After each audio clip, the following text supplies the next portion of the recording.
Feel the real fear with us.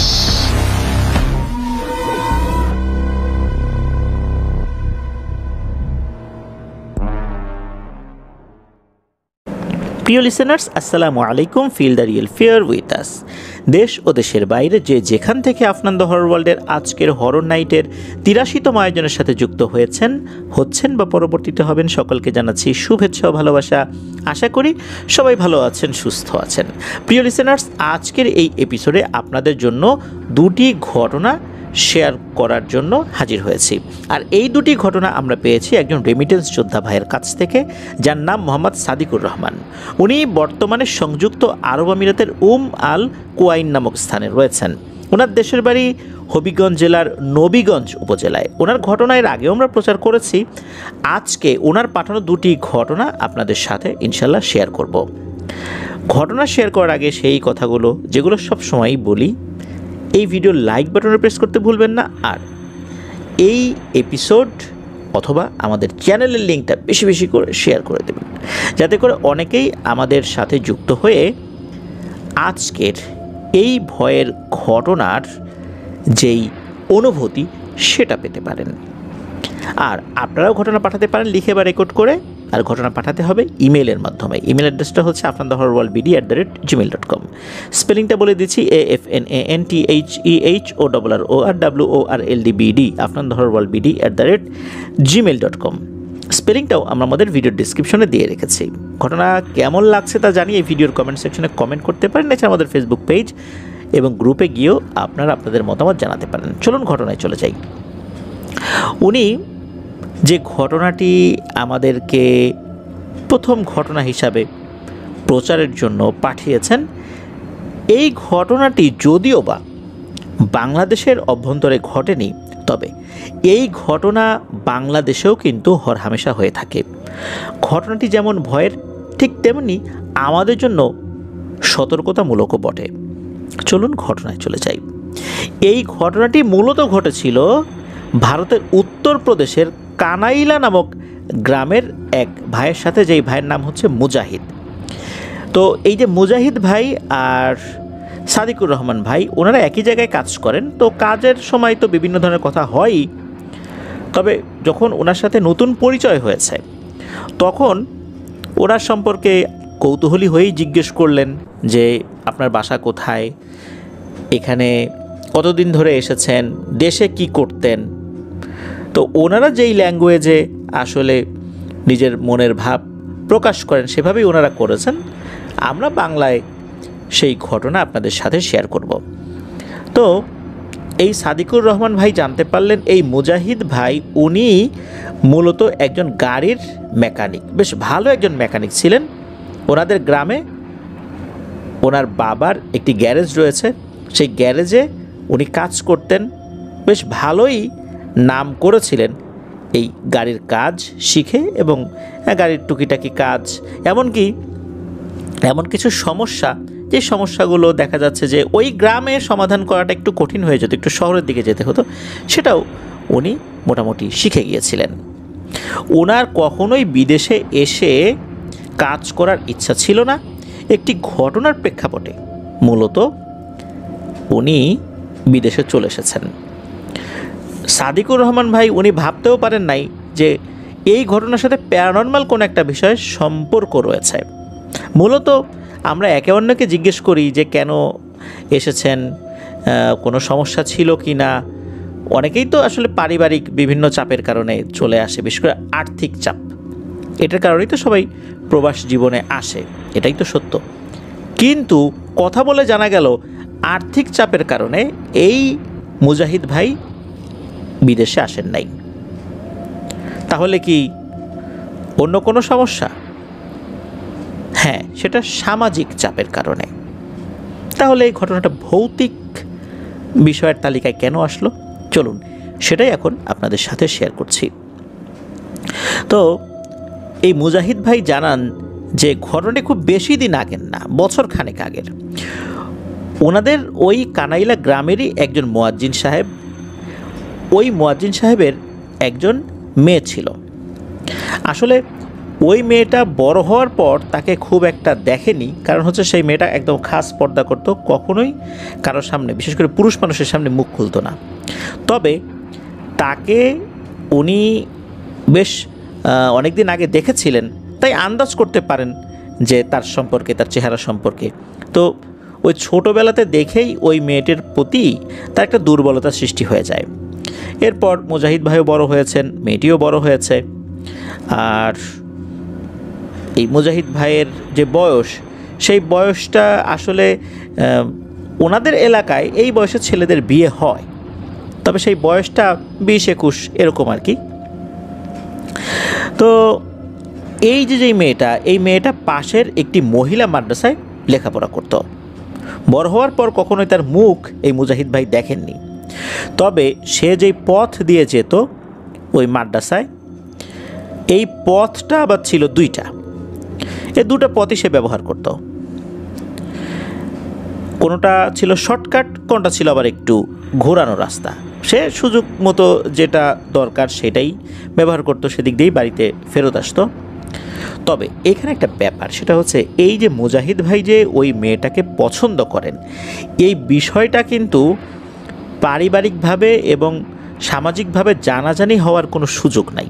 কারণ হচ্ছে এই মুয়াজ্জিন সাহেব একটা মসজিদের নিছক মুয়াজ্জিন এরকম চিন্তা করলে হবে না, উনি এলাকায় বেশ প্রভাবশালী একজন ব্যক্তিও ছিলেন। এই কারণে মুয়াজ্জিন সাহেব যদি কোনোভাবে জেনে যায় এই মুজাহিদ ভাইয়ের মনের ইচ্ছার কথা, তাহলে কিন্তু ঝামেলা হয়ে যাবে। আরও একটা ব্যাপার হচ্ছে, এই যে মুজাহিদ ভাই উনি যে মেয়েটাকে পছন্দ করেন, আর ওই মেয়েটা যেই রাস্তা দিয়ে আসা যাওয়া করে, এখানে উনি দাঁড়িয়ে থাকেন বিভিন্ন সময়, যেই সময়টাতে ওই মেয়েটা আসা যাওয়া করতে পারে। উনি খেয়াল করেন ওই মেয়েটা কখনোই তাকে একবারের জন্য চোখ দিয়ে দেখেই নেই। ছেলেটা ছেলের মতো জায়গায় দাঁড়িয়ে আছে, মেয়েটা তার মতো চলে গেছে। সে কখনোই এই মুজাহিদ ভাইয়ের দিকে তাকিয়ে দেখার চেষ্টা করে নাই। এটা অবশ্য খেয়াল করতো, মেয়েটার চোখের দিকে তাকাতো মুজাহিদ ভাই, যে মেয়েটা তার দিকে তাকায় কিনা। তো মেয়েটি আসলে কোনোভাবেই তাকায় না। তো এইভাবেই চলছিল। আর মুজাহিদ ভাইও চিন্তা করছিলেন যে কখনো যদি এক দৃষ্টিতে একটু তাকায় অল্প সময়ের জন্য, তাতেই মনে হবে সে অনেক কিছু পেয়ে গেছে। তো এরকমই তার কাছে মনে হচ্ছিল আর কি, কিন্তু না, সে তাকায় না। তো এক রাতে গ্যারেজ বন্ধ করে বাড়ি ফেরার উদ্দেশ্যে উনি বের হয়েছেন। রাত তখন প্রায় 11টার মতো বাজে। তো ওনার যে যাওয়ার পথটা, এই পথটাও কিন্তু ওই মুয়াজ্জিন সাহেবের বাড়ির পাশ দিয়েই গিয়েছে।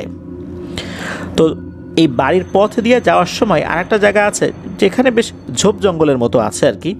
তো ওই দিক দিয়ে আবার নেমে যেতে হয়, ওটা একটা শর্টকাট রাস্তা এই মুজাহিদ ভাইয়ের বাড়ি যাওয়ার জন্য। তো উনি রাতের বেলা ওই দিক দিয়ে নেমে যাচ্ছিলেন, ওই শর্টকাট রাস্তা যে পাশে ঝোপঝাড় রয়েছে। তো যখনই ওই ঝোপঝাড়ের কাছে উনি এসেছেন, হঠাৎ করে একটা মেয়েলি কণ্ঠে এই মুজাহিদ ভাইয়ের নাম ধরে ডাক দেয়। প্রথম দিকে মুজাহিদ ভাই মনে করেছেন এটা ওনার মনের ভুল। তারপর আবার যখন ডাক দিল, উনি তখন ঘুরে তাকালেন। ঘুরে তাকানোর পর উনি দেখলেন যে মেয়েটাকে চেনা চেনা লাগে।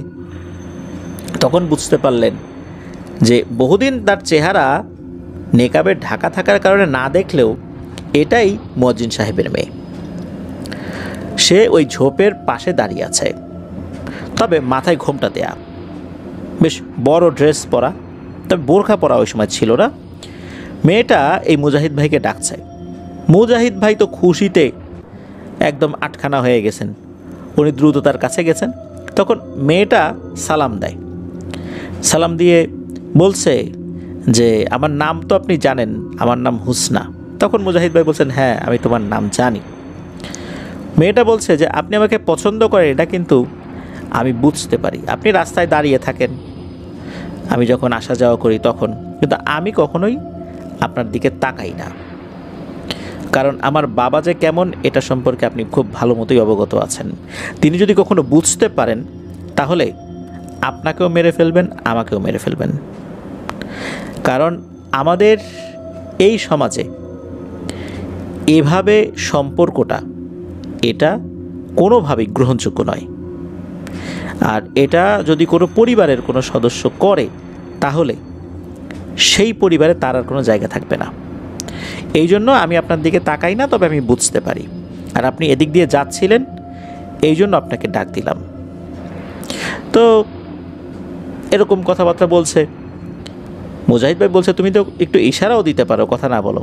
তখন মেয়েটা বলছে, না, এটাও সম্ভব না, এটাও আমি কখনো দিতে পারবো না, আমি এভাবেই আসা যাওয়া করব, আপনার এভাবে আর রাস্তায় দাঁড়ায় থাকার দরকার নাই, আপনি আপনার মতো করেই কাজকর্ম করেন, তাতে কোনো সমস্যা নেই, তবে রাস্তায় এভাবে দাঁড়ায় থাকবেন না, এতে করে বিষয়টা ভালো দেখাবে না।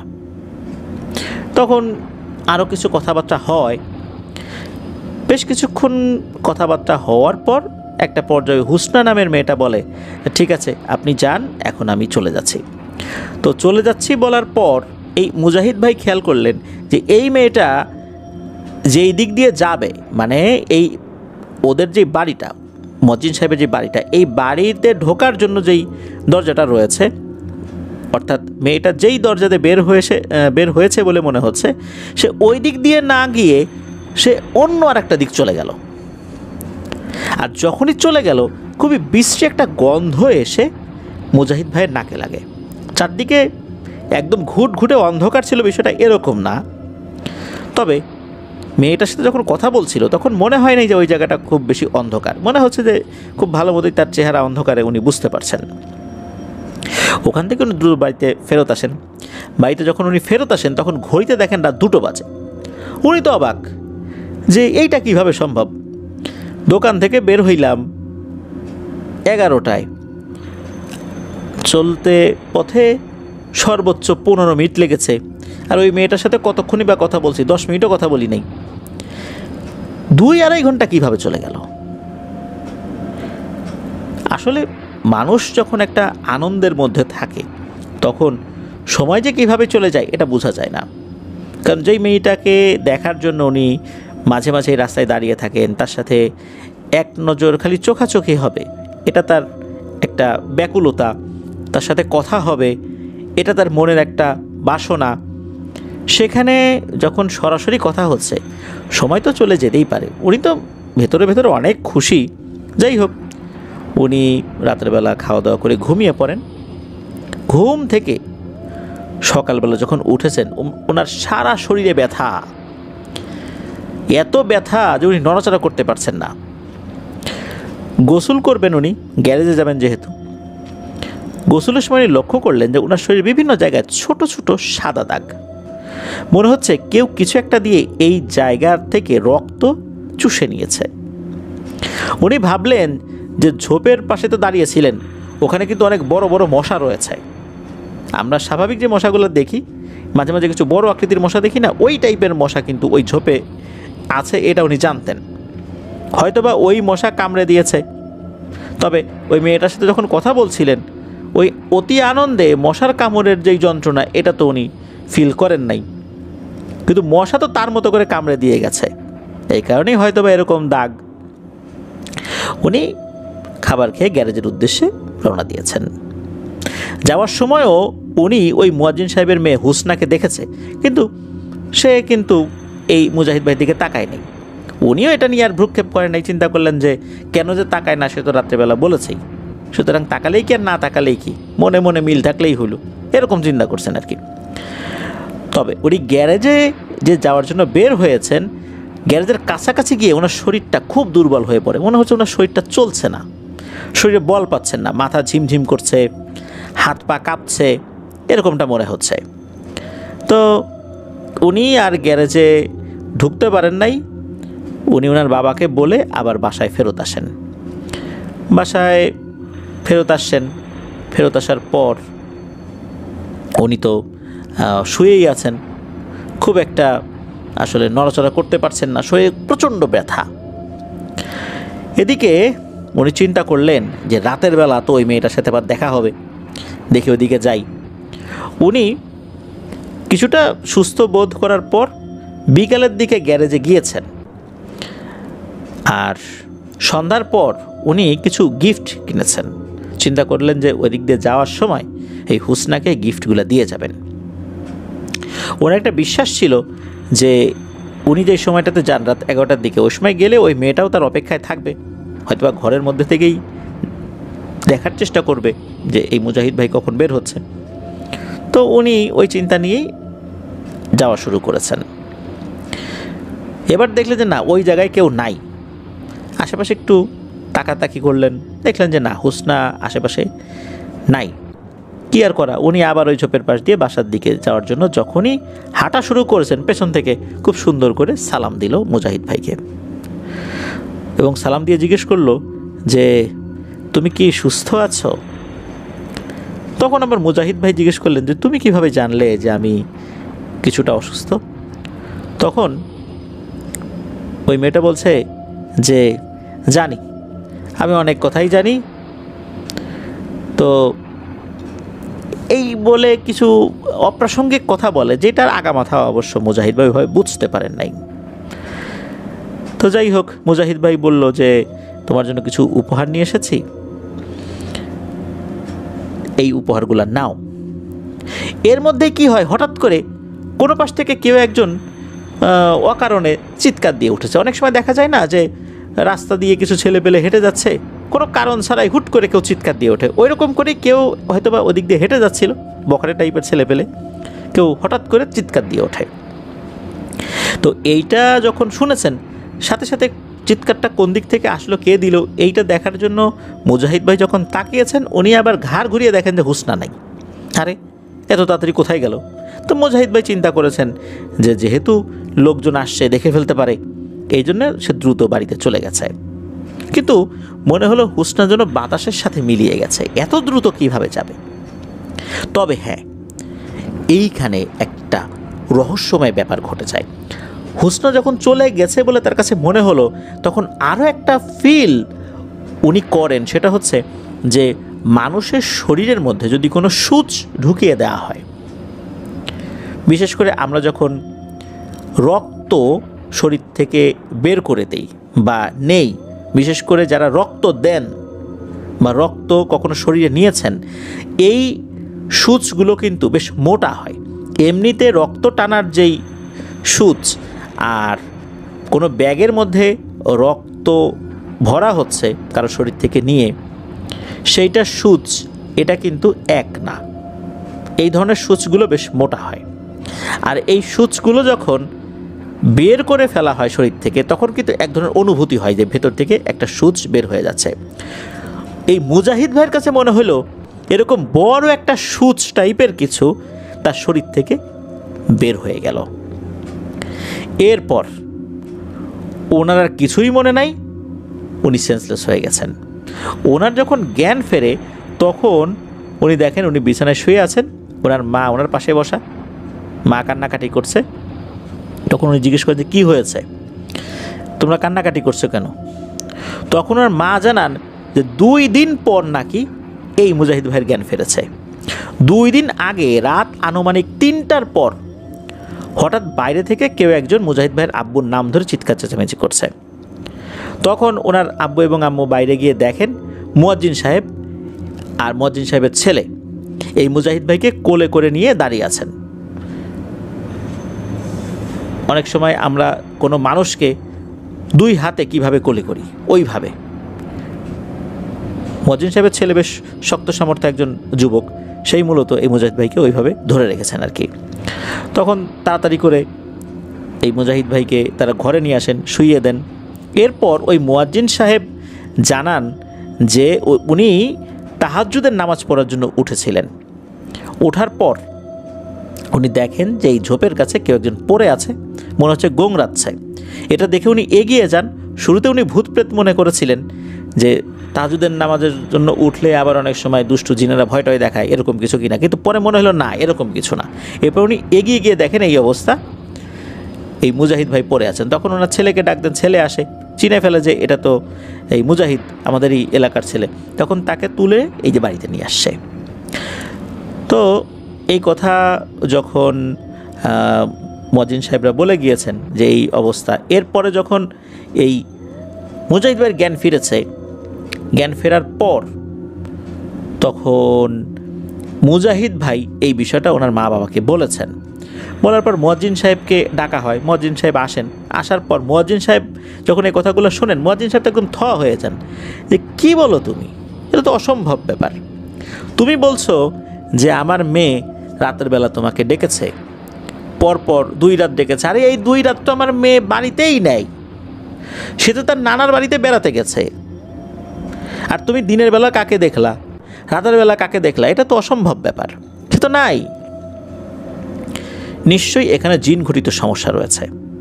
তো মুয়াজ্জিন সাহেব টুকটাক ঝাড়ফুঁক জানতেন, তবে উনি বলে দেন যে জিন রিলেটেড রুকিয়া উনি করেন না, বা এটা উনি ওইভাবে শেখেন নাই। তবে উনি যে মসজিদে মুয়াজ্জিন হিসাবে আছেন, সেই মসজিদের ইমাম সাহেব খুব ভালো রুকিয়া করতে পারেন।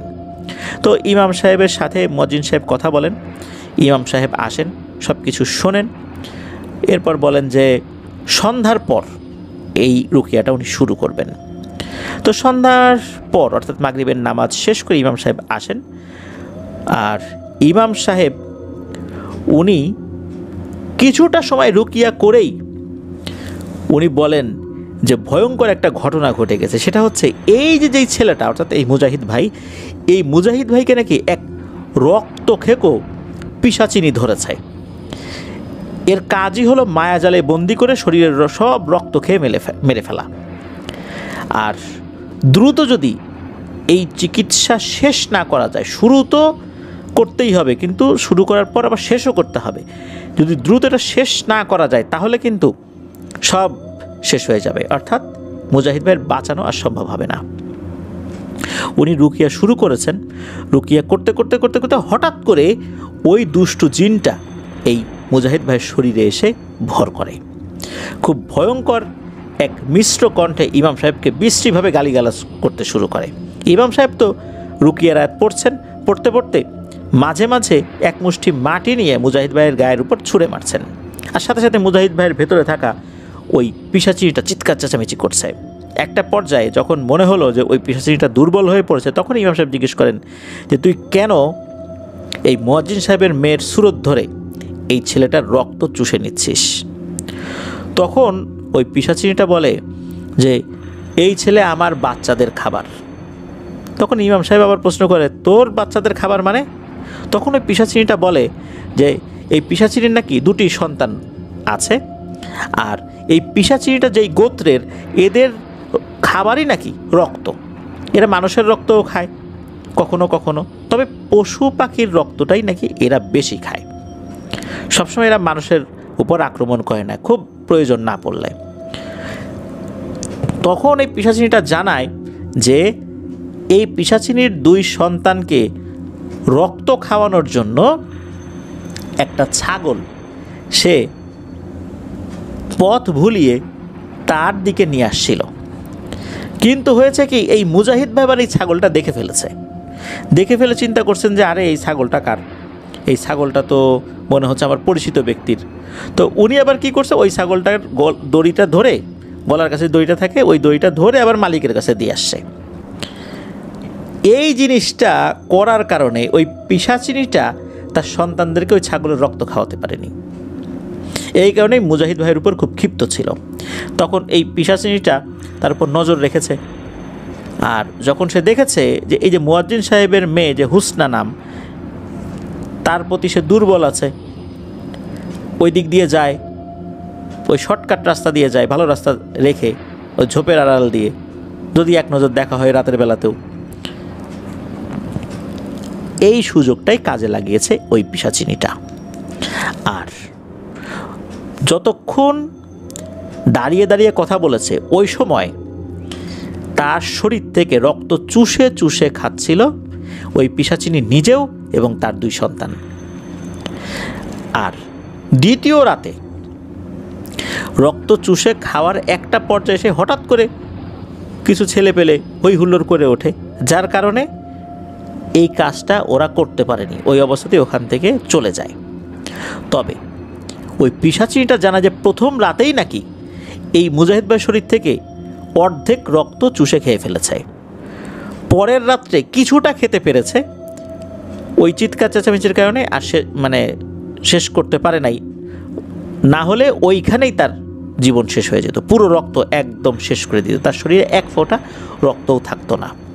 পিশাচিনিটা আরও জানায় যে সামান্য রক্ত যতটুকু আছে এটাও আমরা খেয়ে ফেলবো। ওর বাঁচার আর কোনো উপায় নেই। তো যাই হোক, ইমাম সাহেব তো অনেক ভয় ভীতি দেখান। একটা পর্যায়ে পিশাচিনীটা ছেড়ে যেতে রাজি হয়, বলে যে ও তো আমার টার্গেট করা ছাগল ওর ছাগলের মালিকের কাছে ফেরত দিয়ে দিছে, আমাকে ছাগল দিতে হবে, তাহলে আমি ভেবে দেখব যে আসলে ওকে ছেড়ে যাবো কি যাবো না। তখন ইমাম সাহেব বলে, ভাবির কিছু নাই, যা তোকে একটা ছাগল দেওয়া হবে, তুই এই ছাগলের রক্ত তুই তোর সন্তানদেরকে খাওয়াস, ছাগল কিনেই দেবে, কিন্তু তুই এই ছেলের আর কোনো ক্ষতি করতে পারবি না। একটা পর্যায়ে এসে ওই পিশাচিনীটা প্রতিশ্রুতি দেয় সে আর কোনো ক্ষতি করবে না, তবে শর্ত আছে। শর্ত হচ্ছে, যেহেতু ওই ঝোপের আশেপাশে ওই পিশাচিনীটা থাকে, তার 2 সন্তানও থাকে, যেহেতু তার শরীরে রক্তের স্বাদ তারা একবার পেয়ে গেছে, তাই ওই পথ দিয়ে গেলে এই বিষয়টা কিন্তু তাদের আবার মনে পড়বে, আর তখন কিন্তু তার উপর আক্রমণ হলে তারা কোনো দায় দায়িত্ব নেবে না। সুতরাং এই ছেলে অর্থাৎ মুজাহিদ ভাই যেন ওই রাস্তাতে আর না যায়। তখন ওই হুজুর বলেন যে ওই রাস্তাতে গেলে সমস্যাটা কি, তোরা প্রতিশ্রুতি দিয়েছিস খাবি না।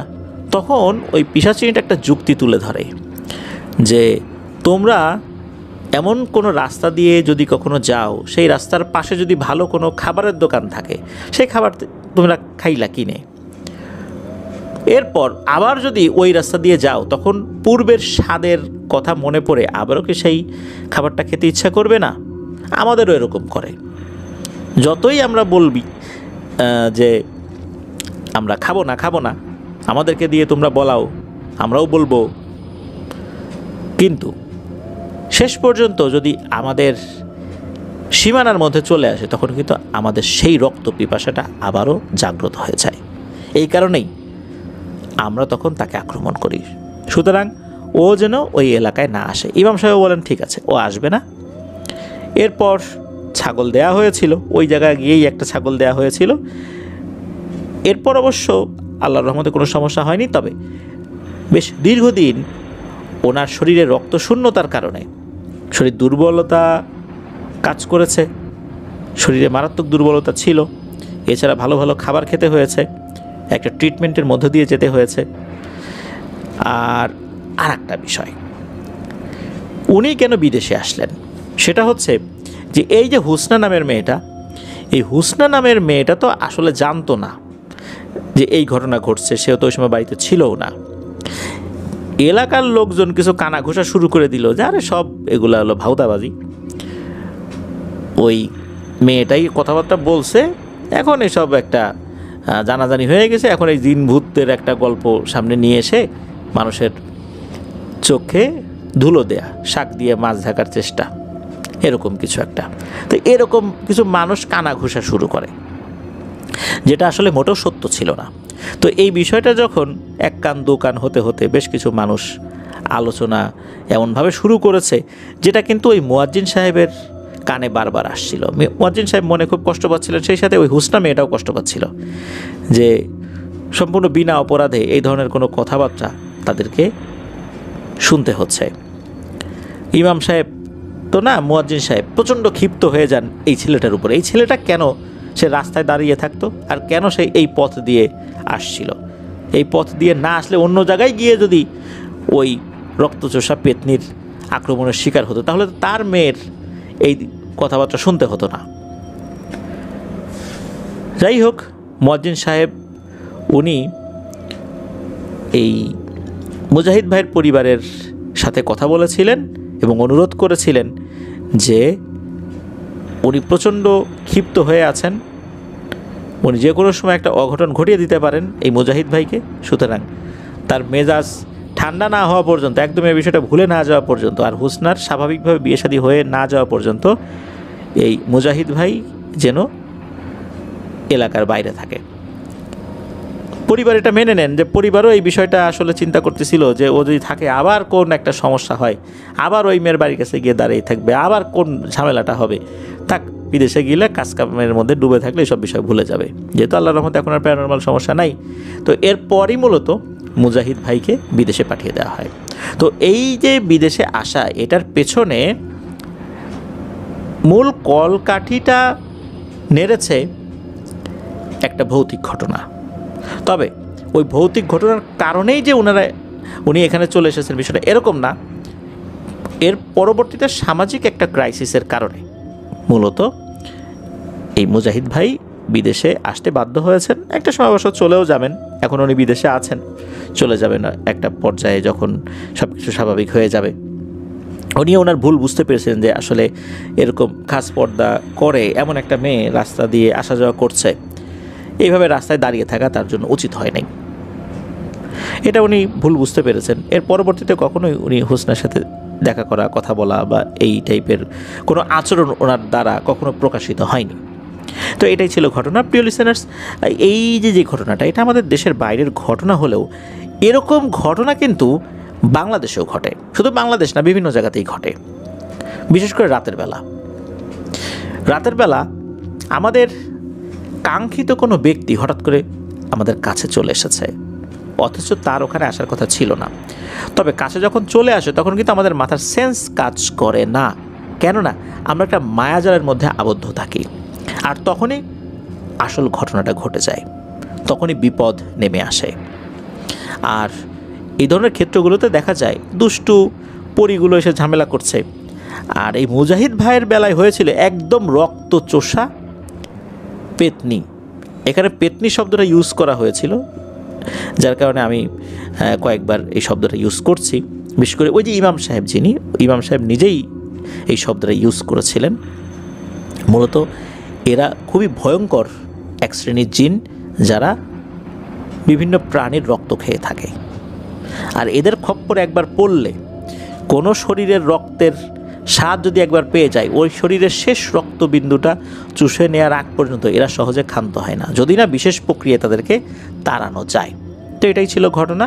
ধন্যবাদ জানাচ্ছি সাদিকুর রহমান ভাইকে, ধন্যবাদ জানাচ্ছি মুজাহিদ ভাইকে, কারণ মুজাহিদ ভাই নিজেও আমাদের আফরান দ্য হরর ওয়ার্ল্ডের এই ঘটনাটি হয়তোবা শুনবেন, কিছুটা বুঝবেন তো বটেই, বাংলা উনি কিছু কিছু বোঝেন, বলতে ওইভাবে পারেন না হয়তো, কিন্তু বললে কিছুটা বুঝতে পারেন, পুরোপুরি পারবেন না। আশা করছি যে সাদিকুর রহমান ভাই এই ঘটনাটা ওনাকে সহজভাবে বোঝানোর উপযোগী করে বলবেন, যদি কোথাও ওনার বুঝতে অসুবিধা হয় এই ঘটনা শোনার পর। চলুন প্রিয় লিসেনার্স, আমরা চলে যাই আমাদের এবারের হরর নাইট এপিসোডের 83তম আয়োজনের দ্বিতীয় এবং শেষ ঘটনায়। আর এবারের ঘটনাটিও থাকছে আমাদের সাদিকুর রহমান ভাইয়ের পাঠানো আরও একটি নতুন ঘটনা। চলুন শুনে আসি।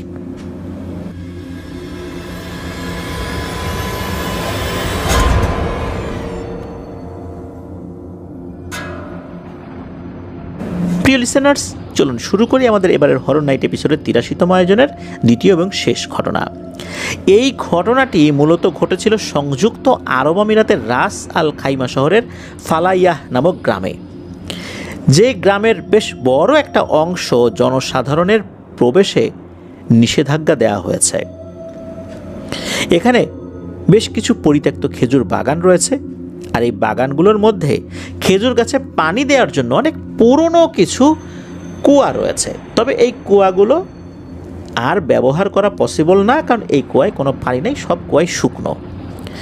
তবে এর মধ্যে 7টা কুয়া রয়েছে। স্থানীয় যারা লোক আছেন, যারা স্থানীয় অ্যারাবিয়ান, তারা এই 7টা কূপকে নাকি সাবা বেয়ার বলে, বা 7 কূপ এই নামে অভিহিত করেন। এখানে ঘটনাটা মূলত ঘটেছিল পাকিস্তানের এক ভদ্রলোকের সাথে, যার নাম হচ্ছে রাফি কাদির। সে পেশায় একজন ওয়েল্ডার ছিল। আর ওনার সাথে যে ঘটনাটি ঘটেছিল, এই ঘটনাটার সমাধান করার জন্য যিনি চেষ্টা করেছিলেন, উনি একজন রিনাউন্ড ইমাম সাহেব।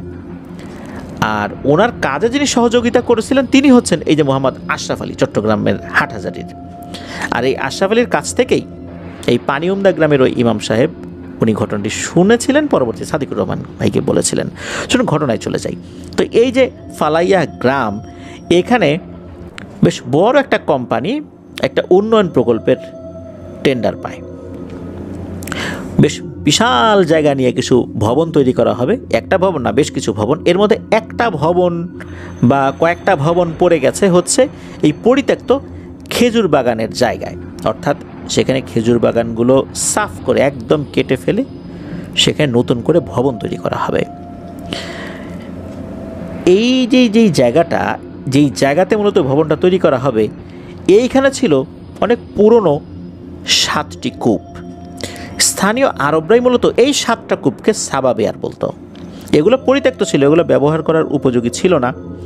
তো এইখানে যখন কাজ মাত্র শুরু হয়েছে, তখন পুরনো যারা শ্রমিক রয়েছেন তারা সবসময় বলতেন যে ওই বাগানের ভেতরে আমাদের যাওয়ার দরকার নাই, এক্সক্যাভেটর বা অন্যান্য যে মেশিনগুলো রয়েছে সেগুলো দিয়ে এটার অপারেটর গাছগুলো কেটে ফেলুক, সরিয়ে ফেলুক, আমরা এর ভিতরে না যাই, আমরা আমাদের অন্য কাজ করি। স্থানীয় আরবরা কিন্তু কাজ দেখতে আসতেন এবং শ্রমিকদেরকে বলতেন যে এখানে তোমরা কাজ করছো, বুঝে শুনে করছো তো? তোমাদের মালিকরা মনে হয় না বুঝে এখানে কাজে হাত দিছে, এইখানে অনেক সমস্যা আছে, এইখানে আমরা সাধারণত যাই না, সচরাচর লোকজন এর ভিতরে ঢোকেও না, তোমরা কেন এখানে কাজ করছো বুঝতে পারতেছি না, যাক আল্লাহর কাছে দোয়া করি সব কিছু ঠিকঠাক মতো চলুক। তো এইভাবে ওনারা বলতেন যে প্রয়োজন ছাড়া শ্রমিকরা যেন এলোমেলোভাবে এই খেজুর বাগানের ভিতরে ঘোরাফেরা না করেন। যারা পুরনো শ্রমিক রয়েছেন তারা কিন্তু, যারা নতুন শ্রমিক তাদেরকে বলতেন যে তোমরা এলোমেলোভাবে ওই খেজুর বাগানের দিকে যেও না, যারা স্থানীয় লোকজন আছে তারা নিষেধ করে গেছে। এর মধ্যে একজন নতুন শ্রমিক যিনি হচ্ছেন এই পাকিস্তানের রাফি কাদির, ওনার আবার এসবে বিশ্বাস খুব কম। উনি সবসময় কাজের ফাঁকে ওই খেজুর বাগানের ভিতরে ঢুকতে চাইতেন, কিন্তু ওই যে যারা পুরনো শ্রমিক, বয়স্ক শ্রমিক যারা আছে তারা নিষেধ করতেন, এই জন্য যেতেন না। একদিন হয় কি, দুপুরবেলা সবাই বিশ্রাম করছিলেন, একটু তন্দ্রাচ্ছন্ন ভাব সবার, তখন রাফি ভাই তার সাথে ওনার মতোই আরও 2-3 জন, সবাই চিন্তা করলেন যে কেন নিষেধ করে, কি আছে ওর ভিতরে গুপ্তধন আছে নাকি যার জন্য নিষেধ করে, নিশ্চয়ই স্থানীয় আরবদের কোনো দুরভিসন্ধি আছে, চলো তো যাই একটু দেখে আসি, একটু উকিঝুঁকি মেরে আসি। তো এই কয়জনের মধ্যে অবশ্য একজন একটু বয়স্ক ব্যক্তি ছিলেন, তারও আগ্রহ ছিল বিষয়টা নিয়ে। তো ওনারা ভিতরে ঢুকেছেন, মোটামুটি হাতে তাদের সময় ছিল। তো ওনারা যাওয়া শুরু করেছেন। প্রথমে একটা কূপ নজরে আসে, সেটার ভিতরে তাকান, একদম স্বাভাবিক কূপের মতোই মনে হয়, একদম পানি শুকিয়ে গেছে, কিছুই নেই। এরপরে আর একটা কূপের কাছে গিয়েছেন, সেটার ভিতরেও তাকান, ওটা একদম স্বাভাবিক, আসলে ওখানে অস্বাভাবিক কোনো কিছু দেখছেন না। দিনের বেলা ওনারা ঘাটছেন, কিছুই তো ওনারা দেখতে পাচ্ছেন না। এইভাবে এক এক করে 5টা কূপ পেরিয়ে 6ষ্ঠ কূপের কাছেও গিয়েছেন। তখন একজন স্থানীয় পুরনো বয়স্ক বাংলাদেশি শ্রমিক থমকে যান।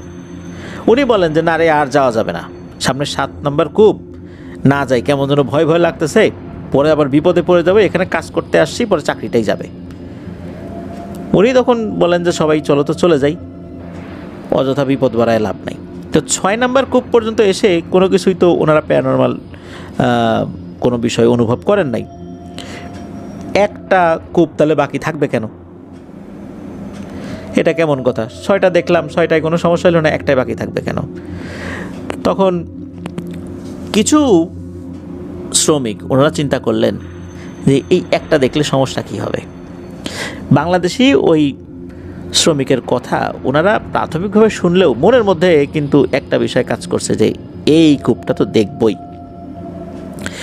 তো ওনারা যারা একসাথে বেশ কয়েকজন আসছিলেন, এনাদের মধ্যে বাংলাদেশি একজন, আর অন্যরা সবাই হচ্ছে পাকিস্তানের নাগরিক। আর পাকিস্তানের যারা নাগরিক ওইখানে ছিলেন, বিশেষ করে ওই যে বাগানের মধ্যে যে কয়জন ঢুকছেন আর কি কুয়া দেখার জন্য, এরা ছিল বেশ সুঠামদেহী, খুব সাহসী, শক্তিশালী। এরা পাকিস্তানের পার্বত্য অঞ্চলে বসবাস করে। তাদের শক্তি অন্যান্য 8-10টা শ্রমিক, বিশেষ করে বাংলাদেশি শ্রমিক থেকে বেশ বেশি বলতে হবে। বেশ অনেক কাজ ওরা করতে পারে। ভয় ভীতি এদেরকে দেখিয়ে খুব একটা লাভ হলো না। যখন বাংলাদেশি শ্রমিক উনি এই বিষয়টা বললেন, ওনারা প্রাথমিকভাবে শুনলেন কিন্তু মেনে নিলেন না। চিন্তা করলেন যে 7 নাম্বারটা দেখতেই হবে। তবে এখন যেহেতু একজন বয়স্ক শ্রমিক একটা কথা বলেছে, এখন তো তার কথার আসলে অবাধ্য হওয়া যাবে না, এটা হওয়া ঠিকও হবে না। যেহেতু বয়স্ক হিসাবে সে এই টিমের নেতৃত্ব দিচ্ছে, আমির বলতে হবে আর কি, যে কয়েকজন ভিতরে আসে তার কথাটা শুনতে হবে। আমিরের আনুগত্য করাটাও গুরুত্বপূর্ণ একটা জিনিস। তো ওই সময়ের মতো তারা ফেরত আসলেও এই যে রাফি ভাই, তার মনের মধ্যে আগ্রহ কিন্তু আরও বেশি গুণ বেড়ে যায়। উনি তখন কি করছেন, আর একজন প্রবীণ মিশরীয় শ্রমিককে জিজ্ঞেস করেছেন যে আচ্ছা বলো তো ভাই, এখানে সবাই খালি নিষেধ করে কেন যাইতে? দেখলাম তো একদম সব শুকনা কূপ, ভিতরে কিছুই নাই, পাতা টাতা পড়ে আছে, কি একটা অবস্থা, তো এইখানে গেলে কি হয়? জবাবে ওই মিশরীয় ভদ্রলোক বলেছিল যে ভাই ধীরে বলো, আস্তে বলো, এই কূপটা মানে 7 নাম্বার কূপটা, এইটা আমরা শুনছি জিনের কূপ, এর ভিতরে জিন থাকে, ওদিকে কেউ তাকায় না। আর ওই যে অন্য কূপ, ওগুলো তো জিন থাকে, তবে 7 নাম্বার কূপটা খুব ভয়ঙ্কর। তো রাফি একথা শুনে বেশ হেসেছিল, বলে আরে কী সমস্ত কুসংস্কার, তোমরা এখন এই আরবে বসবাস করে সেই 1000 বছর আগের কুসংস্কার নিয়ে গেছো, জাহিলিয়াতি যুগের কুসংস্কার, এ কি হয় নাকি? সংযুক্ত আরব আমিরাত কত উন্নত হয়ে গেছে, আর তোমরা এখন এগুলা নিয়েই আসো। তখন ওই মিশরীয় ভদ্রলোক তেমন কিছু বলেন নাই, উনি এগুলো নিয়ে আর কথা বাড়াতেই চাননি। ওনার কথা ছিল যে আমার বলার দরকার বললাম, কেউ বিশ্বাস করলো না করলো সেটা তার ব্যাপার, কেউ যদি নিজের কবর নিজে খোঁড়ে তাহলে উনি তো আর সেই কবর খুঁড়তে বাধা দিতে পারবেন না। সে যদি নিজেই বুঝে শুনে নিজের কবর নিজে খোঁড়ে তাহলে কে বাধা দিবে? জেগে জেগে ঘুমালে তো তাকে আর জাগানো যায় না, তাই না?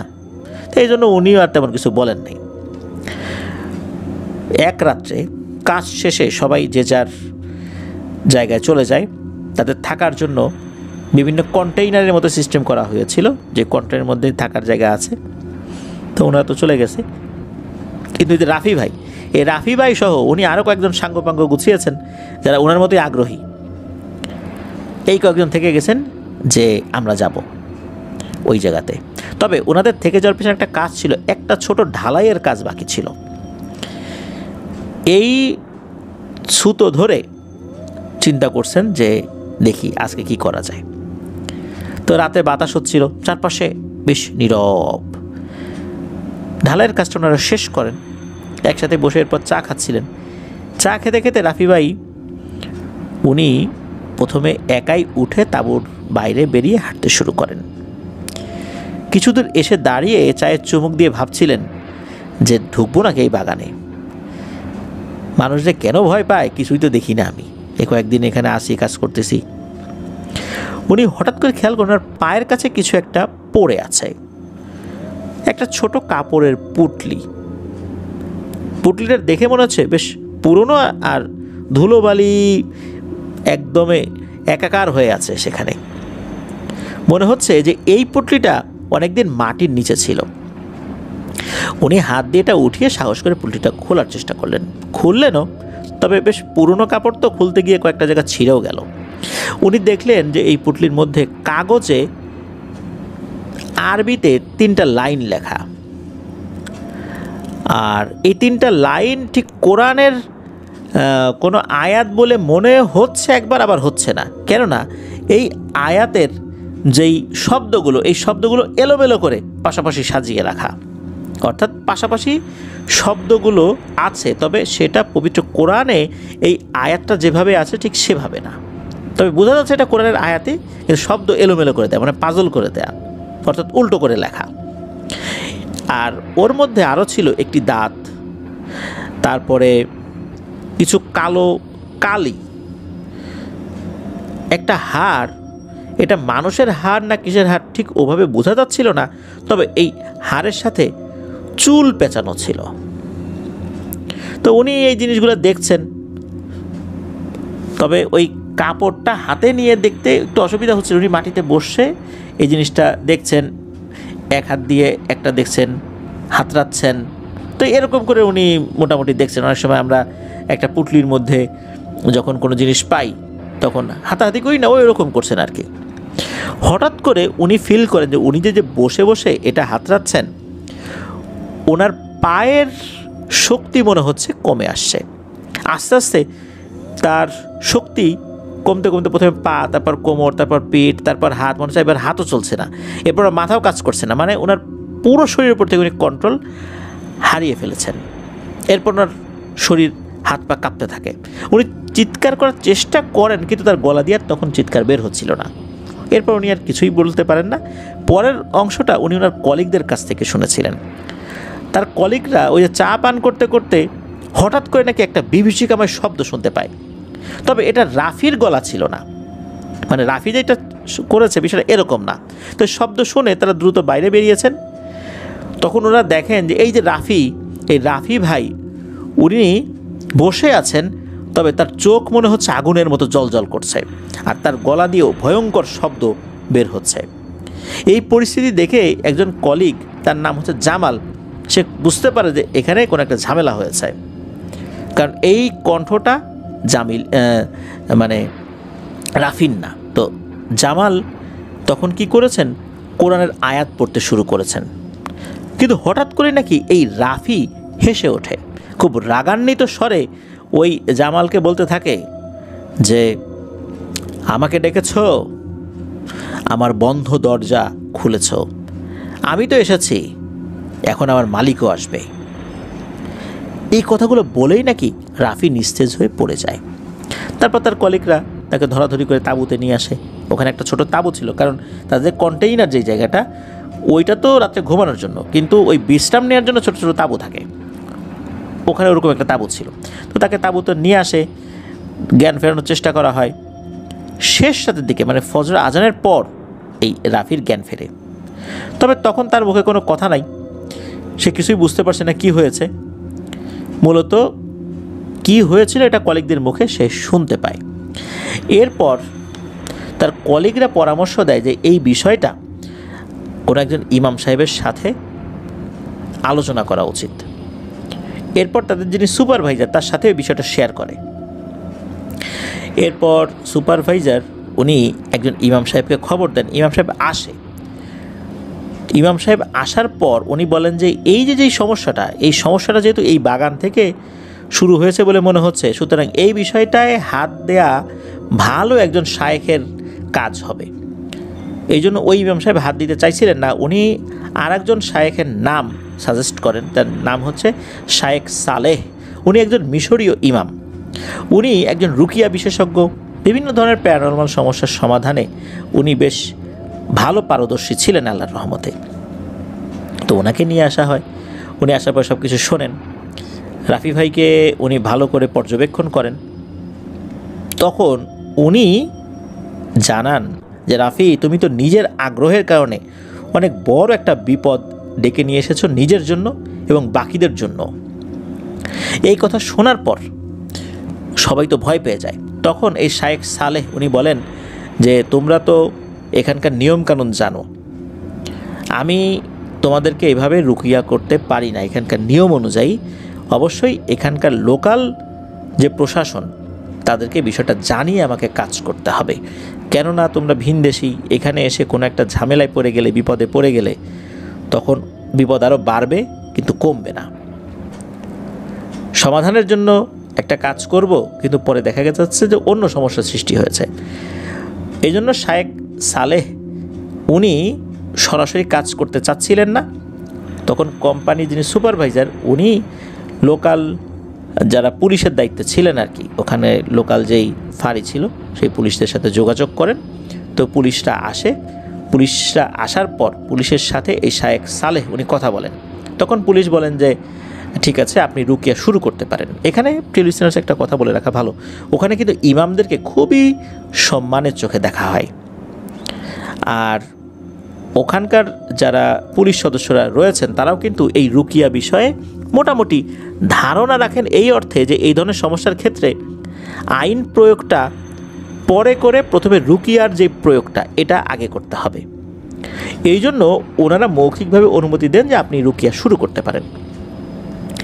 তো ইমাম সাহেব তো রুকিয়া শুরু করবেন, তবে বলেন যে এই রুকিয়াটা শুরু করার আগে ওই যে কূপটা রয়েছে ওই কূপের কাছে যেতে হবে, ওখানে গিয়ে আমি কিছু বিষয় পর্যবেক্ষণ করতে চাই। তখন ইমাম সাহেব ওই যে যেই পুলিশরা ছিলেন এই পুলিশ সদস্যদের মধ্যে দুইজন পুলিশকে সাথে নিয়ে উনি ওইখানে যান। তবে একটা পর্যায়ে এসে রাফি ভাইয়ের তিনজন কলিগকে উনি সাথে নেন। কূপের কাছে যাওয়ার আগেই ইমাম সাহেব সবার শরীর বন্ধ করে দেন, ওই পুলিশ সদস্য থেকে শুরু করে নিয়ে সবার। তারা একে একে 6টা কূপ পার হয়ে 7 নম্বর কূপের কাছে যাওয়ার পর দেখেন যে এই কূপটা অন্য কূপের মতো না, এই কূপের উপর একটা ঢাকনা দেয়া আছে।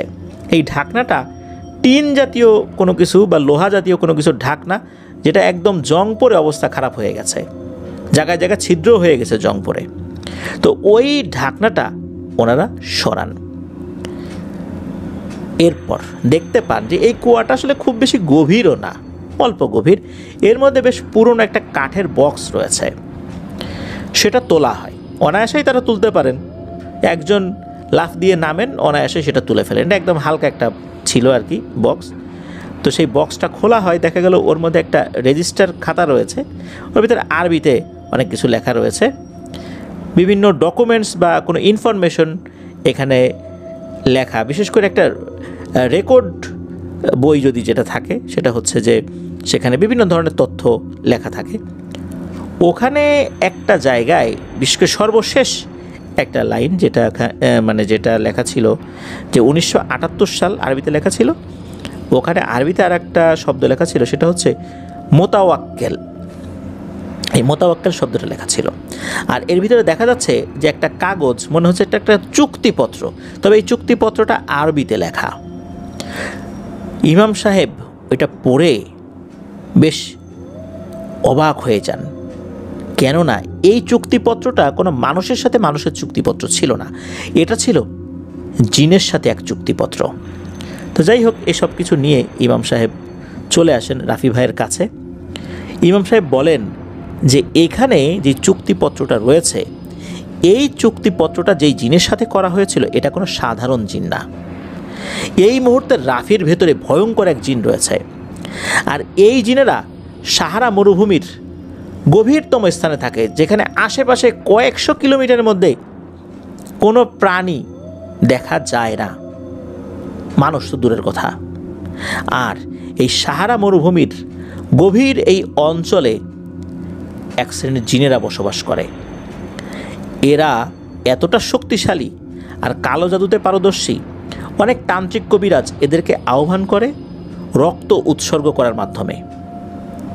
এরা মানুষকে নিজেদের জন্য আসলে বলি মনে করে, যে মানুষদেরকে ধরে ধরে বলি বানাবো।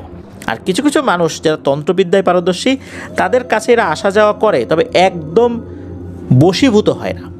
ধরুন যে একজনের সাথে একটা কাজের চুক্তি হয়েছে, কোনো একটা কোম্পানির সাথে কোনো একজন ব্যক্তির চুক্তি হয়েছে যে ওই কোম্পানি ওই ব্যক্তির কোনো একটা ভবন তৈরি করে দেবে। ভবন তৈরি শেষ, কোম্পানিও চলে যাবে, আর এই কাজটা করার জন্য ওই কোম্পানির যে চাহিদা সেটা ওই মালিক পূরণ করবে, এটাই। তো এই যেই গোত্রটা, এই গোত্রটা কারো আসলে বশীভূত হতে চায় না, কোনো একটা নির্দিষ্ট চুক্তি করে, এই চুক্তির মাধ্যম দিয়ে তারা যেটা চায় সেটা নিয়ে নেয়, আর এই চুক্তিতে যে কাজ তাদেরকে করতে বলা হয়েছিল সেটা করে তারা চলে যায়। এভাবেই এরা করে। তো যাই হোক, ইমাম সাহেব এই বিষয়গুলো বলেন। ইমাম সাহেব এরপর রুকিয়া শুরু করেন। রুকিয়া যখন শুরু হয়েছে, শুরু হওয়ার কয়েক মিনিটের ভেতরেই রাফির গলা কেঁপে ওঠে, চোখগুলো লাল হয়ে যায়। কিছু জিজ্ঞেস করার আগেই রাফি বলতে থাকে, তোমরা কূপের ভেতরে তাকিয়েছ না? আমি তো কিছুই না, আমি তো আমার মালিকের দাস মাত্র। সে পূর্ণিমাতে আসবে, তবে আর একটা শরীর নিয়ে সে আসবে। ইমাম সাহেব বলেন, কে আসবে? রাফির ভিতরে থাকা জিনটা বলে ওঠে, তার কোনো নাম নাই, সে নামহীন, সে এই কূপের নিচে ঘুমিয়ে আছে। তবে তার নাম আছে, তবে তার নাম উচ্চারণ নিষিদ্ধ, তোমরা তার নাম জানো না।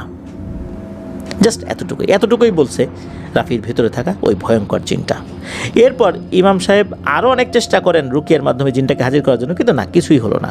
জিনটা আর হাজিরই হলো না, ওই অল্প একটু কথাই শুধু বলল আরবিতে, এরপরে চলে গেল। ইমাম সাহেব বুঝতে পারলেন এখন আর তেমন কাজ হবে না। তখন উনি বলেন যে উনি আগামীকাল আবার আসবেন। উনি এটাও বলে যান যে রাফিকে সবসময় চোখে চোখে রাখতে হবে, যেন এখন মানে এই কয়েকদিন সে যেন বাইরে না যায়। বাইরে সে যেতে পারে, তবে একা একা যেন না যায়। এরপর পুলিশের পরামর্শ অনুযায়ী যিনি সুপারভাইজার, উনি ওই মসজিদের পাশেই একটি খালি রুমে রাফিকে তালাবদ্ধ করে রাখেন। তালাবদ্ধ করে রাখার উদ্দেশ্য হচ্ছে যে রাফির জন্য ক্ষতি না হয়, কারণ ওই জিনটা কোনো না কোনোভাবে রাফিকে বাইরে বের করে নিয়ে যেতে পারে। এই জন্যই তালাবদ্ধ করে রাখা হয়েছে। রুকিয়া পুরোপুরি শেষ না হওয়া পর্যন্ত ইমাম সাহেব যেটা বলবেন ওটাই করতে হবে। তো যাই হোক, ইমাম সাহেব মসজিদে গিয়ে বেশ কিছু আমল করেন এবং উনি ওনার পরিবারের সাথেও কথা বলেছিলেন যে ওই রাত্রে উনি আর বাসায় আসবেন না, মসজিদেই থাকবেন। মসজিদে এসে এই যে আশরাফ আলী হুজুর যিনি খতিব নন, মাঝে মাঝে কোনো ওয়াক্ত নামাজ পড়েন আর কি, তবে ওই মসজিদের ইমাম, এই আশরাফ আলী হুজুরকে উনি ডাকেন এবং মসজিদের যিনি ক্লিনার রয়েছেন তাকে ডাকেন। উনি বলেন যে আমি আজকে এই মসজিদের ভেতরেই থাকব, আপনারা জেনে রাখুন যে আমি ভেতরে আছি, আশেপাশেই থাকবেন। এরপর মসজিদের ভেতরে ঢুকে উনি 2 রাকাত সালাত আদায় করেন। তার কাছে থাকা 2জন জিনকে উনি ডাকেন এবং তাদেরকে এই বিষয়ে খোঁজ নিতে বলেন যে রাফির সমস্যাটা আসলে কেন হয়েছে, আর ওই জিনটা এসে যে কথাগুলো বলছে, একজন নামহীন জিন রয়েছে, সে আসলে কে, ব্যাপারটা আসলে কি। মূলত এই জিন দুটা ইমাম সাহেবের বশীভূত করা কোনো জিন না, এরা ছিল ইমাম সাহেবের ছাত্র। ইমাম সাহেবের কাছে এসে বিভিন্ন বিষয় তারা শিখত। তো কিছুক্ষণের মধ্যেই তারা খোঁজ নিয়ে চলে আসে। তারা এসে ইমাম সাহেবকে জানায় যে এই খেজুর বাগানে আরও একজন বেশ বয়োবৃদ্ধ জিন রয়েছে, সে খুব ভালো আল্লাহওয়ালা জিন, সে মানুষের কোনো ক্ষতি তো করেই না, পারতপক্ষে উপকার করার চেষ্টা করে। তো সে কিছু তথ্য দিয়েছে। সেই তথ্যগুলো কেমন, অনেক আগে এই এলাকায় নাকি এক তান্ত্রিক ছিল, মানে জাদুকর ছিল, তার নাম হচ্ছে মোতাওয়াক্কেল। এই মোতাওয়াক্কেল ছিল সাহারা অঞ্চলের, অর্থাৎ আফ্রিকার সাহারা অঞ্চলে তাম্বারি নামক একটা গোত্র রয়েছে, এই তাম্বারি গোত্রের বংশধর। এই তাম্বারি গোত্রের বংশধরেরা বা এই গোত্রের লোকেরা, এরা নাকি এখনও কালো জাদু এবং পিশাচ সাধনায় খুবই কুখ্যাত হয়ে আছে। এই তান্ত্রিকের, অর্থাৎ এই মোতাওয়াক্কেল তান্ত্রিকের উদ্দেশ্য ছিল এক ভয়ঙ্কর পিশাচকে দাস বানানো। এই বাগানের 7ম নম্বর কূপে, অর্থাৎ 7ম কূপে এক পূর্ণিমা রাত্রে একটা মানুষকে সে বলি দিয়েছিল, মানুষের রক্ত উৎসর্গ করেছিল। একটি আয়নার টুকরো মাটিতে পুঁতে সেখানে পবিত্র কোরআনের 3টা আয়াত, যেই আয়াতের শব্দগুলো এলোমেলো, এটাও একটা জাদু, এইভাবে করে সে আহ্বান করতে থাকে এক নামহীন পিশাচকে, মানে এমন এক পিশাচ যার কোনো নাম সে জানে না, সে ডাকছে যে আসো, তুমি যেই হও আসো, এইভাবে আর কি, মানে কে আসবে সে, তার নাম সে জানে না। তার ঘন ঘন ডাকে এক পর্যায়ে সাড়া দেয় এক ভয়ঙ্কর পিশাচ, যার প্রধান খাবারই মানুষের রক্ত। এরপর মোতাওয়াক্কেল তাকে কুয়ার ভেতরে একটা মায়াবী দরজা সৃষ্টি করে বন্দি করে রেখেছে, আর তার সাথে একটা চুক্তি করে, কেউ যদি এই আয়নার দিকে তাকিয়ে 3 বার তার ছায়া দেখে, তাহলে নাকি এই যেই বন্দি জিনটা, এই জিনটা ওই লোকের শরীরের মধ্যে ঢুকে যেতে পারবে। অর্থাৎ ওই লোক বা কোনো লোক যদি এই আয়নাতে 3 বার, অর্থাৎ 1 বার দেখলো, 2 বার দেখলো, 3 বার দেখলো, 3 বার যদি খালি এক বার দেখে ফেলে, পরপর 3 বারে 1 বার, অর্থাৎ 3 বার মিলেই 1 বার ধরে নিতে হবে আমাদেরকে, যদি 1 বার দেখে ফেলে, তাহলেই শুধু ওই বন্দি জিনটা তার শরীরটা পেতে পারবে, এছাড়া না। আর এটাকে বন্দি করাটা, এটা কেন? কারণ হচ্ছে পিশাচ বন্দি করাটাও নাকি এই তাম্বারি গোত্রের নিজেদের শক্তিমত্তার পরিচায়ক। কোনো ব্যক্তি কোনো পিশাচকে বন্দি করেছে, যত শক্তিশালী পিশাচকে যে বন্দি করতে পারবে তার ক্ষমতা তত বেশি। ওই পিশাচকে দিয়ে কাজ করাতে হবে বা কাজ করাবে না, এমন বাধ্যবাধকতা ওভাবে নাই। পিশাচ বন্দি করাটাই আসলে শক্তিমত্তার পরিচায়ক। তো ওই কারণেই, অনেকটা সে কারণেই বলতে হবে যে ওই পিশাচকে সে বন্দি করেছিল। এখন এই জাদুকর মোতাওয়াক্কেল তাকে তো ওই কূপে বন্দি করেছিল মূলত তাকে নিয়ন্ত্রণের জন্য নয়, তার নাকি আরও একটা উদ্দেশ্য ছিল, যে ওই পিশাচের মাধ্যম দিয়ে সরাসরি লুসিফার, অর্থাৎ ইবলিশ শয়তানের সাথে তার কোনো যোগাযোগ হয় কি না, এই জন্য তাকে দিয়ে শয়তানের সাথে দেখা করার একটা দরজা কিভাবে খোলা যায় এই চিন্তাটাই তার ছিল। ওখানে যখন ওই নামহীন পিশাচটা আটকা পড়ে যায়, এরপর ওই কূপটাই হয়ে যায় একটা শয়তানি আস্তানা।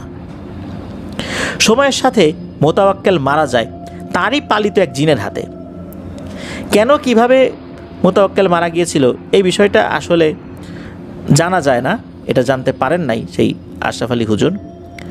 তবে কিভাবে ওই জিনটাকে মুক্তি দেয়া যাবে, আর এই রাফি ভাইকে অন্য আর একটা জিন যে অন্য কোনোভাবে এসে ঢুকেছে আর কি, মেইন জিনটা তো বেরই হয় নাই এখনো,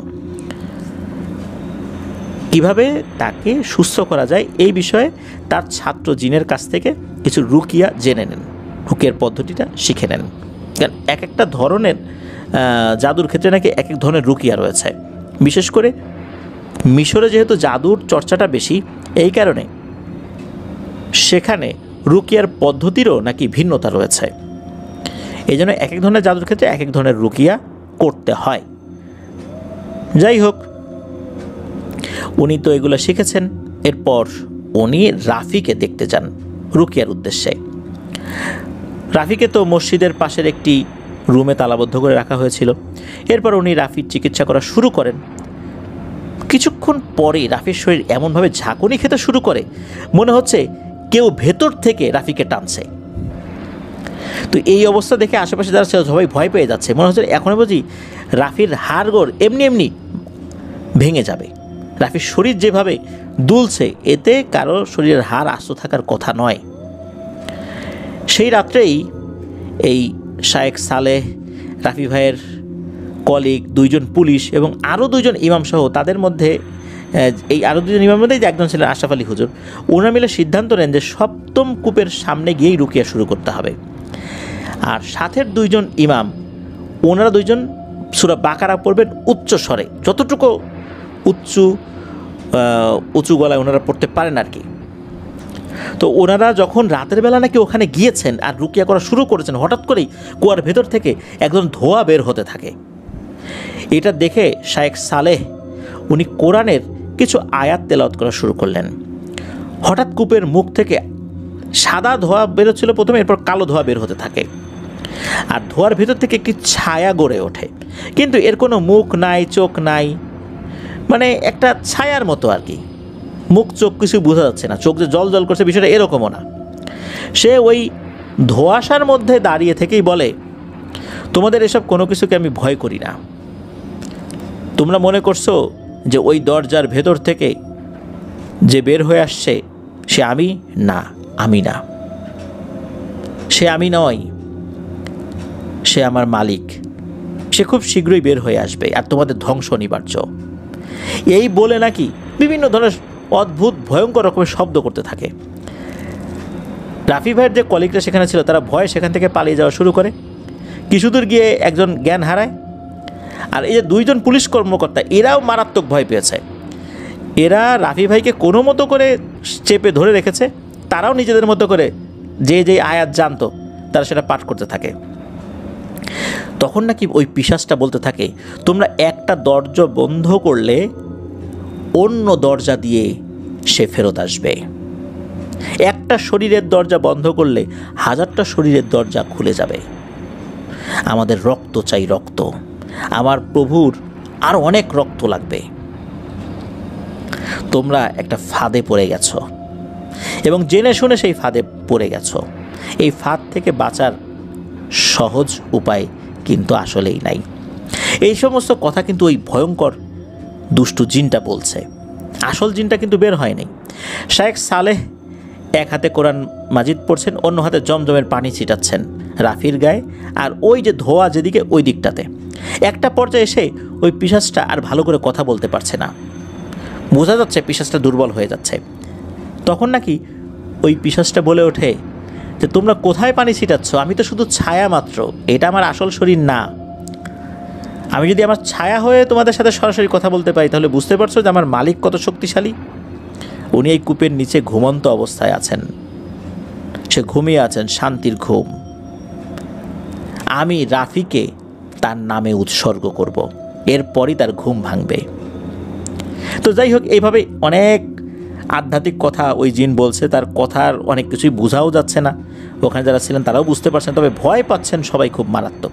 কিছু কিছু কথা ইমাম সাহেব বুঝতে পারছিলেন, তবে সব কথা বুঝতে পারছিলেন না, কারণ অনেক কথার অর্থ আসলে কি হবে এটা ওভাবে বোঝা যাচ্ছিল না, এটা ব্যাখ্যা সাপেক্ষ আর কি। ওই অবস্থাতে তো আসলে এইসব বিষয়ে তাদেরকে জিজ্ঞেসও করা যায় না, ওই পিশাচকে তো জিজ্ঞেস করতে পারছে না, কারণ হচ্ছে শায়েখ সালেহ উনি তো রুকিয়া করছেন, আবার অন্য দুইজন ইমাম সাহেব ওনারা সূরা বাকারা তেলাওয়াত করছেন। এই জন্য তার সাথে যে কাউন্টার একটা তথ্য জানতে চাইবে, তথ্যের বিপরীতে আরেকটা তথ্য, কথা বলার তো কোনো সুযোগ নাই। কারণ কথা এই কারণে বলার সুযোগ নাই, ইমাম সাহেবরা জানতেন ওনারা যদি রুকিয়া বন্ধ করে ওর সাথে কথা বলতে যান তখনই বিপদ হবে। সে একটা ফাঁদ পেতেছে, এমন এমন কিছু ভয়ঙ্কর কথাবার্তা বলছে, এমন এমন কিছু বাক্য বলছে যেগুলোর অর্থ বোঝা যায় না। এটা বোঝার জন্য যাতে তারা প্রশ্ন করেন, আর প্রশ্ন করতে গেলেই তো রুকিয়া বন্ধ হয়ে যাবে, আর তখনই একটা ভয়ঙ্কর ঘটনা ঘটে যেতে পারে। এরপর তো হুজুর রুকিয়া করেই যাচ্ছেন, একটা পর্যায়ে এসে ওই ছায়াটা ভ্যানিশ হতে শুরু করে, অর্থাৎ সে দুর্বল হতে শুরু করে। যখন ওই ছায়াটা ভ্যানিশ হয়ে যায় তখন ওই শায়েখ সালেহ উনি কথা বলে ওঠেন। উনি তখন অন্য ইমাম সাহেবদেরকে বলেন যে তোমরা এখন থামো, দ্রুত এই লবণ, একটা পড়া লবণ ছিল, এই লবণটা কুয়ার মধ্যে ছিটাও আর জমজমের পানি ছিটাও। তারা তাই করেন। এরপর শায়েখ সালেহ উনি বলেন এই বক্সের মধ্যে একটা আয়নাও রয়েছে, কাচের ভাঙা টুকরো, মূলত এটা ভেঙে ফেলতে হবে। শায়েখ সালেহ রুকিয়ার মাধ্যমে সেটাও ভেঙেও ফেলেছেন। এরপর অদৃশ্যভাবে হুঙ্কার আসতে থাকে যে আমার মালিক ফিরবে, তোমাদের ধ্বংস অনিবার্য। তোমরা কি মনে করেছো এই আয়নার মাধ্যমে আমার মালিক শুধু বের হতে পারে, অন্য কোনো রাস্তা নাই? সে আসবে, বের হয়ে আসবে। আপাতত রাফিকে আমি ছেড়ে যাচ্ছি, তবে মনে রেখো আরও বহু রাফি আসবে এখানে, এদের মাধ্যম দিয়েই আমার মালিক ফেরত আসবে। ওদিকে রাফির শরীর কিন্তু থরথর করে কাঁপছে, শরীর ঘেমে একদম ভিজে একাকার হয়ে গেছে। তো যাই হোক, আল্লাহর রহমতে রুকিয়াটা সফল হয়, আয়নাটা ভেঙে ফেলা হয়। আর আয়নাটা ভাঙার পর ওই ভাঙা আয়নাই আবার ওই কুয়ার মধ্যে ফেলে দেওয়া হয়। তখন নাকি কুয়ার ভেতর থেকে একটা ভয়ঙ্কর গর্জনের শব্দ শোনা গিয়েছিল। আর ওই গর্জনের শব্দ যখন শোনা যায় ওই সময় রাফিও আর্তনাদ করে ওঠে, রাফি জ্ঞান হারিয়ে মাটিতে পড়ে যায়। তখন চারদিকে নিস্তব্ধ। এরপর সবাই মসজিদে ফিরে যায়, কিছুক্ষণ পর ফজরের আজান হয়, সবাই সালাত আদায় করেন। আল্লাহর রহমতে রাফি পরিপূর্ণভাবে সুস্থ হয়ে যায়। যেহেতু ওখানে দুইজন পুলিশ সদস্য ছিলেন, তারা বিষয়টা বুঝেছিলেন, তারা যখন থানায় রিপোর্ট করেছেন, আইন শৃঙ্খলা রক্ষাকারী বাহিনী এসে ওই কুয়াটা একদম সিল করে দিয়েছে, একদম মুখ বন্ধ করে দিয়েছে, টোটালি বন্ধ। এখনও নাকি ওই কুয়া থেকে ধোয়ার মতো কিছু একটা বের হয়। অনেকে বলেন এটা থেকে গ্যাস বের হয়, তো এই জন্য বন্ধ করে দেওয়া হয়েছে। অনেকে যারা ওখানে কাজ করতে যান তাদেরকে বলা হয় এই কুয়া থেকে গ্যাস বের হয়, তাই বন্ধ করে দেওয়া হয়েছে। কিন্তু স্থানীয়রা জানেন আসলে ঘটনাটা কি, এটা কোনো গ্যাস না, এটা মূলত এক ভয়ঙ্কর শয়তান পিশাচের আস্তানা। আর আসলে সেই পিশাচের নাম কি, কিভাবে তাকে বন্দি করা হয়েছিল, আসল উদ্দেশ্য কি ছিল, তারপর কেনই বা এরকম অসংলগ্ন কথাবার্তা সেই পিশাচটা বলছিল যে কথার অর্থ আসলে বোঝা মুশকিল হয়, এগুলো অজানাই রয়ে যায়। তবে ওই কুয়াটি আজও বন্ধ, আর সেটা দিয়ে মাঝে মাঝে ধোঁয়া বের হয়। স্থানীয় লোকজন কিন্তু জানেন। প্রিয় লিসেনার্স, আপনাদের মধ্যে যারা রাস আল খাইমার এই ফালাইয়া গ্রামে কখনো যান, অবশ্যই ওই কুয়ার কাছে না যাবার অনুরোধ আমি করব, কারণ এই সমস্ত জিনিসগুলো ভালো হয় না কখনোই। এই সমস্ত বিষয়ে কৌতূহলগুলো একটা সময় বিপদ ডেকে আনে। কারণ এরকম অনেক জায়গায় পৃথিবীতে রয়েছে যেখানে শয়তান জিনেদের আখড়া রয়েছে, সেখানে গেলে বিপদ হবেই। আর নামহীন ওই পিশাচ আসলে কে? তবে তার নাম নিশ্চয়ই আছে। সে আসলে কার উপাসনা করে? যতটুকু বোঝা যায় সে শয়তানের উপাসনা করে, কিন্তু তার শক্তি যে কতটুকু, এখনও সে ওই কুয়ার মধ্যে আছে কি না বা থাকলেও কি করছে, এই বিষয়টা জানা যাচ্ছে না, বা জানার কেউ চেষ্টাও এখন করে না। চেষ্টা করতে গেলেই বড় ধরনের বিপদ নেমে আসতে পারে। আর চেষ্টা করতে গেলে যদি ওই ভয়ঙ্কর পিশাচটা একবার চূড়ান্তভাবে মুক্তি লাভ করে, তাহলে আশেপাশে ভয়ঙ্কর তাণ্ডবও চালাতে পারে। এই জন্য ওই জায়গাটা একদম সিল করে দেওয়া হয়েছে। প্রিয় লিসেনার্স, আজকের এপিসোড এই পর্যন্তই ছিল। আশা করছি এপিসোডের ঘটনা দুটি আপনাদের ভয়ের শিহরণ জাগাতে সক্ষম হয়েছে ইনশাল্লাহ। যিনি ঘটনা পাঠিয়েছেন মোহাম্মদ সাইদুর রহমান ভাই, অসংখ্য ধন্যবাদ জানাচ্ছি যে অনেক ব্যস্ততার মধ্য দিয়েও আপনি ঘটনা লিখে পাঠিয়েছেন। প্রিয় লিসেনার্স, আপনাদের পাঠানো এরকম ঘটনাগুলো দিয়েই অনেকটা পথ আমরা পাড়ি দিতে চাই। সত্য ভয়ের ঘটনা দিয়েই আমরা যেমন শুরু করেছিলাম সেটা নিয়েই আমরা পথ চলতে চাই। আর এই পথ চলায় আল্লাহ সুবহান ওয়া তাআলা আমাদের সহায় হন, আপনারা আমাদের সাথী হন সত্য ভয়ের ঘটনা পাঠানোর মাধ্যম দিয়ে। ঘটনা পাঠাতে হবে লিখে বা রেকর্ড করে afnanthehorworldbd@gmail.com এই ইমেল অ্যাড্রেসে। স্পেলিংটা বলে দিচ্ছি, AFNANTHEHORRORWORLDBD afnanthehorworldbd@gmail.com। ঘটনা কেমন লাগলো তা জানিয়ে ভিডিওর কমেন্ট সেকশনে কমেন্ট করতে ভুলবেন না। এছাড়া আমাদের ফেসবুক পেজ আর গ্রুপ তো রয়েছে আফনান দ্য হরর ওয়ার্ল্ড নামে, সেখানে গিয়েও আপনারা আপনাদের মতামত জানাতে পারেন। এই ভিডিওর লাইক বাটনে প্রেস করতে কিন্তু ভুলবেন না। আর আমাদের এই ভিডিওর লিঙ্কটা সবার আইডিতে শেয়ার করার অনুরোধ করছি, যাতে অনেকেই আমাদের এই এপিসোডের ঘটনাগুলোর ভৌতিক আনন্দ পেতে পারেন। প্রিয় লিসেনার্স, বিদায় নিচ্ছি। আসছে বৃহস্পতিবার আপনাদের পাঠানো ঘটনা নিয়ে থার্সডে নাইটের একটি এপিসোড তো আসছেই, এছাড়া আরও একটি বিশেষ স্পেশাল এপিসোড ইনশাল্লাহ থাকছে শুক্রবারে, যেখানে আপনাদের পছন্দের প্রায় সবারই ঘটনা ইনশাল্লাহ থাকছে। বুঝতেই পারছেন দুর্দান্ত একটি এপিসোড হতে যাচ্ছে ইনশাল্লাহ খুব তাড়াতাড়ি। সবাই ভালো থাকবেন, সুস্থ থাকবেন, আমার জন্য দোয়া করবেন, আমার পরিবারের জন্য দোয়া করবেন, আপনাদের জন্য দোয়া রইল, আপনাদের পরিবারের প্রত্যেকের জন্য দোয়া রইল। মহান আল্লাহ সুবহানাহু ওয়া তাআলা আমাদেরকে ভালো রাখুন, সুস্থ রাখুন, নিরাপদে রাখুন, আফনান দ্য হরর ওয়ার্ল্ডের সাথে রাখুন। আসসালামু আলাইকুম।